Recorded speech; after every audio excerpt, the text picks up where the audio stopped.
প্রিয় শিক্ষার্থী বন্ধুরা, নিশ্চয়ই তোমরা অনেক ভালো আছো। আমিও ভালো আছি।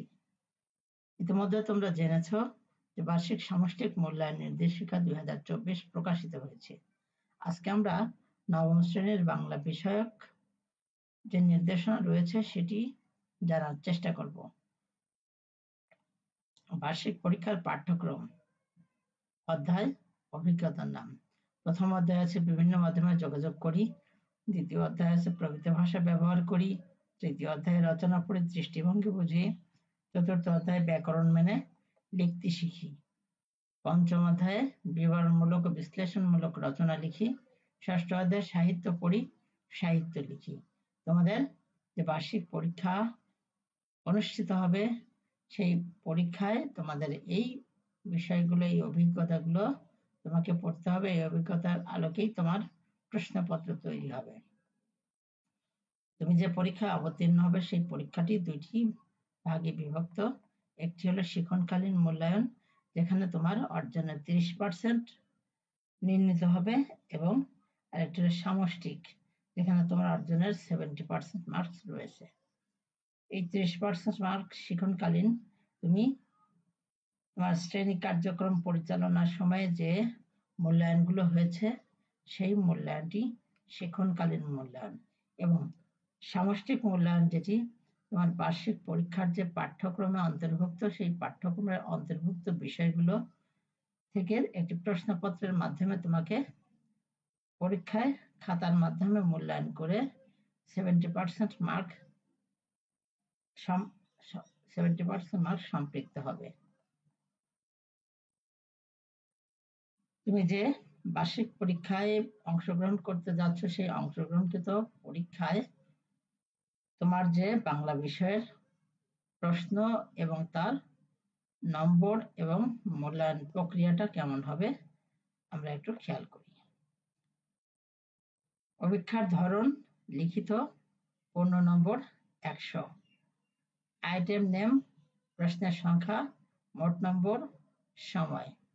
নৈর্ব্যক্তিক প্রশ্ন, যাকে আমরা বলি এমসিকিউ, এখানে 15টি এমসিকিউ থাকবে এবং অপশন থাকবে। তোমাকে 15টি এমসিকিউ এর উত্তর করতে হবে এবং তার পাশাপাশি 10টি এক কথায় উত্তর, অর্থাৎ সংক্ষেপে উত্তর, অর্থাৎ একটি শব্দ অথবা একটি বাক্যে উত্তর হয় এমন প্রশ্ন থাকবে 10টি।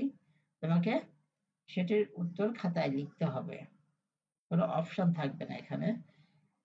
মোট 15টি এমসিকিউ এবং 10টি এক কথায় উত্তর মিলে মোট প্রশ্নের সংখ্যা 25টি।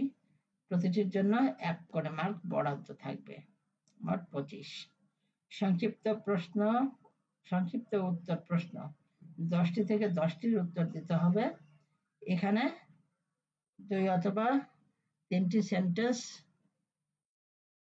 কিংবা ডেফিনেশন বা সংজ্ঞা আকারে প্রশ্নগুলোর উত্তর দিতে হবে।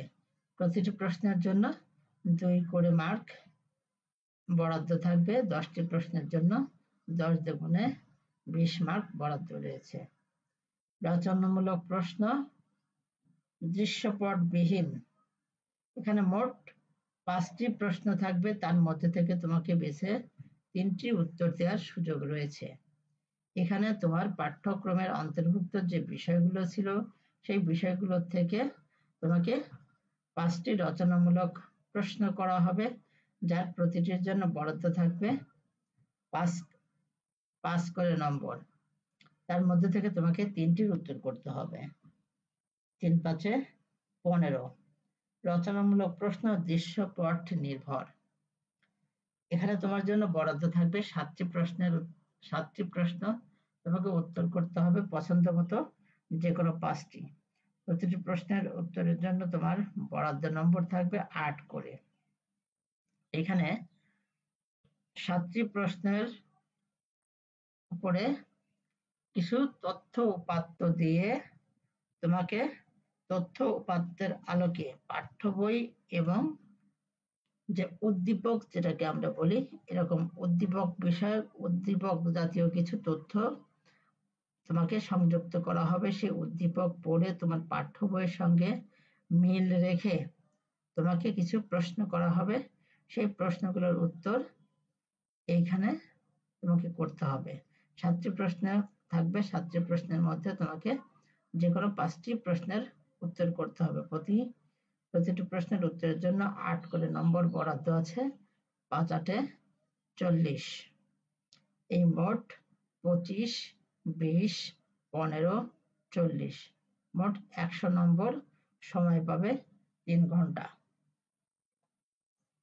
মজার ব্যাপার হলো 100 নম্বরের মধ্যে তোমার 100 নম্বরের প্রশ্নপত্র তৈরি হবে, তোমাকে পরীক্ষাও দিতে হবে। 100 নম্বরের প্রশ্নের পত্রেই খাতা মূল্যায়নের সময় তোমার এই 100 নম্বরটিকে 70-এ কনভার্ট করা হবে এবং এই 70-এর মধ্যে তুমি যে যতটুকু অর্জন করতে পারবে সেই তার সঙ্গে তোমার যে শিক্ষণকালীন মূল্যায়ন 30 ছিল সেখানে যতটুকু অর্জন করবে এই দুইটা মিলে তোমার নম্বর যেখানে দাঁড়াবে সেটাই তোমার প্রাপ্ত নম্বর হবে। শিক্ষণকালীন মূল্যায়নে কোন কোন বিষয়গুলো থাকছে? শিক্ষণকালীন মূল্যায়নে আমাদের নির্ধারিত নম্বর আছে 30। এই 30 নম্বরটিকে 3টি ভাগে ভাগ করা হয়েছে। 1 নম্বরের মধ্যে আছে অ্যাসাইনমেন্ট বা ব্যবহারিক কাজ, যেটি তোমাদেরকে আমরা শ্রেণী কক্ষে করিয়ে থাকি, তার উপরে 10 নম্বর। 2 নম্বরে থাকবে অনুসন্ধানমূলক কাজ বা কোনো প্রকল্প অথবা কোনো প্রতিবেদন উপস্থাপন, যেগুলো তোমাদের শ্রেণীকক্ষে করানো হয়ে থাকে বা শ্রেণীকক্ষে তোমরা উপস্থাপন করেছ, সেগুলোর উপরে 10 মার্ক বরাদ্দ থাকবে। এবং 3 নম্বরে থাকবে শ্রেণীর কাজ, পাঠ্যপুস্তকের সন্নিবেশিত একক ও দলগত কাজ, অর্থাৎ পাঠ্য বইয়ের মধ্যে যে একক এবং দলগত কাজগুলো আছে সেই কাজ, পাঠ্য বইয়ে যে ছকগুলো আছে সেই ছক পূরণ, পাঠ্য বইয়ে যে বক্স আছে সেই বক্সগুলো পূরণ এবং পাঠ্য বইয়ের যে ফ্লো চার্ট আছে সেই ফ্লো চার্টগুলো তৈরি। এই সকল কাজের জন্য 10 নম্বর বরাদ্দ থাকবে। এই 3 ধাপের কাজের জন্য তোমাকে 10 10 10 মোট 30 নম্বর বরাদ্দ থাকবে। এই 30 এবং তোমার প্রশ্নপত্রের মাধ্যমে অর্জিত 70, এই 30 এবং 70 মিলে তোমার 100 নম্বরের মূল্যায়ন হবে। ধন্যবাদ প্রিয় শিক্ষার্থী বন্ধুরা, পড়ালেখা করো, পড়ালেখার সঙ্গে লেগে থাকো। ধন্যবাদ।